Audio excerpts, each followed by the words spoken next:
ఆరుష్, నాన్న చెప్పు.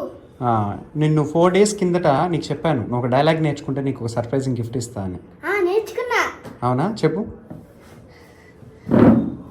కుదిరితే పరిగెత్తు, లేకపోతే నడు, అది చేత కాకపోతే పాకుతూ పో, అంతేగాని ఒకే చోట అలా కదలకుండా ఉండిపోకు. ఉద్యోగం పోయిందని, వ్యాపారం దెబ్బతినిందని, స్నేహితుడు కూడా మోసం చేశాడని, ప్రేమించిన వాళ్ళు వదిలిపోయారని అలా ఉండిపోతే అలా దేహానికి తప్ప దాహానికి పనికిరాని ఆ సముద్రపు కెరటాలు ఎగసి ఎగసి ఎగసి పడుతుంటే నువ్వు తలుచుకుంటే నీ తలరాత ఇంతే అన్న వాళ్ళు కూడా నీ మొత్తం దించుకునేలా చేసే సత్తా నీకుంది. అలాంటిది ఇప్పుడు వచ్చిన కష్టానికి తలం చేస్తే అలా సృష్టిలో చలనం ఉన్నది ఏది అయిపోకూడదు. పారే నది, వీచే గాలి, ఊగే చెట్టు, ఉదయించే సూర్యుడు నువ్వు అనుకున్న సాధించాలని కసిగా ప్రవహిస్తుండే అర్థంతో సహా ఏది ఏది అయిపోవడానికి వీళ్ళలే. బయలుదేరు. నిన్ను కథలు నివ్వకుండా చేసిన మానసిక బాధను సంఖ్యలను దెంపేసుకో. నువ్వు ఉన్న చోట నుంచే పరుగు మొదలుపెట్టు. నేను పడుకునే పరుపు నేను చీదరించుకోకముందే బద్ధకాన్ని వదిలే. నీ అద్దం నిన్ను ప్రశ్నించక ముందే సమాధానాన్ని వెతుక్కో.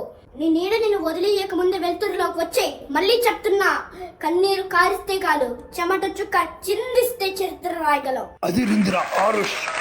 చెప్పిన మాట నిలబెట్టుకున్నాడు కాబట్టి తను ఒక మెమరబుల్ ప్లేస్కి తీసుకెళ్ళబోతున్నాను, కానీ ఎక్కడికి వెళ్తున్నావు ఇంకా తనకు తెలియదు.